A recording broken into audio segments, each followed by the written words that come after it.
हम लोगों ने महापुरुषों से परामर्श करके लिखा था, आपको केवल 3 दिन का उपवास करना है।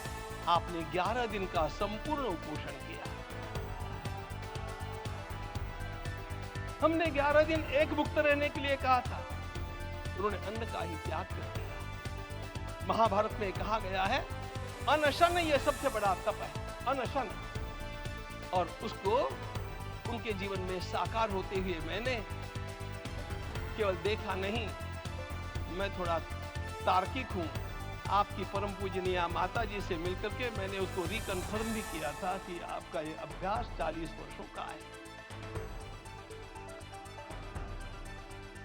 ऐसा तपस्वी कोई राष्ट्रीय नेता प्राप्त होना यह सामान्य बात नहीं है। वे इन दिनों में हमने कहा था कि आपको विदेश प्रवास नहीं करना चाहिए, क्योंकि सांसर्गिक दोष भी आते हैं। विदेश प्रवास टाल दिया सांसर्गिक देशों के इस दोषों की संभावना के कारण, लेकिन दिव्य देशों का प्रवास ऐसा किया। नासिक से आरंभ किया, गुरुवायूर गए, श्रीरंगम गए, रामेश्वरम गए। इन सारे स्थानों पर जाकर के वहां के परमाणुओं को लेकर के और पूरी भारत माता के हर कोनों में जाकर के मानो वे निमंत्रण दे रहे थे कि आइए दिव्य आत्माओं, अयोध्या पधारिए और हमारे राष्ट्र को महान बनाने के लिए आशीर्वाद दिए।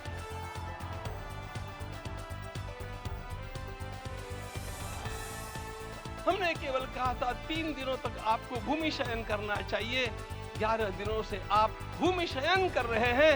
इस कड़कड़ाती ठंड में इस प्रकार का शयन करना। मित्रों, ब्रह्मा जी ने सृष्टि को निर्माण किया। उस समय उन्होंने एक शब्द को सुना था। भारत की संस्कृति का सबसे मूल शब्द है तप तप इति। हमारे पूज्य गुरुदेव के गुरुदेव परम गुरु कहा करते थे, कांची के परमाचार्य जी महाराज, तपश्चर। मैं जब भी उनसे मिलता था वे कहते थे तपश्चर। आज तप की कमी हो गई है और उस तप को हमने साकार आप में देखा। मुझे इस परंपरा को देखते हुए केवल एक राजा याद आता है जिसमें यह सब कुछ था, और उस राजा का नाम छत्रपति शिवाजी महाराज। छत्रपति शिवाजी महाराज। मित्रों, लोगों को पता नहीं है शायद,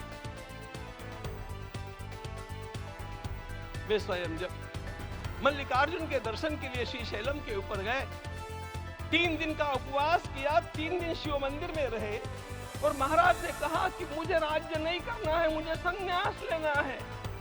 मैं शिव जी की आराधना के लिए जन्मा हूं, मुझे संन्यास लेना है, मुझे वापस मत ले जाइए। इतिहास का वो बड़ा विलक्षण प्रसंग है। उस प्रसंग में उनके सारे ज्येष्ठ मंत्रियों ने उनको समझाया और लौटा करके लाया कि यह भी आपका कार्य भगवत सेवा ही है। आज हम लोगों को उसी प्रकार के एक महापुरुष ऐसे प्राप्त हुए हैं जिसको भगवती जगदम्बा ने स्वयं हिमालय से लौटा करके भेज दिया कि जाओ भारत माता की सेवा करो। तुम्हें भारत माता की सेवा करनी है। मैं अपने को कभी श्रद्धा रखने के बारे में भावुक नहीं पाता हूं, लेकिन कुछ स्थान ऐसे होते हैं जहां पर आदर के साथ अपना मस्तक अपने आप झुक जाता है। ऐसा एक स्थान हम लोगों को उच्च पदस्थ राजर्षि ने जब दिखाया तो मुझे छत्रपति शिवाजी महाराज के गुरु समर्थ रामदास स्वामी महाराज की याद आ गई। उन्होंने शिवाजी का वर्णन किया, निश्चयाचा महामेरु, निश्चयाचा महामेरु, बहुत जनासी आधारू, अखंड स्थितिता निर्धारू, श्रीमंत योगी, श्रीमंत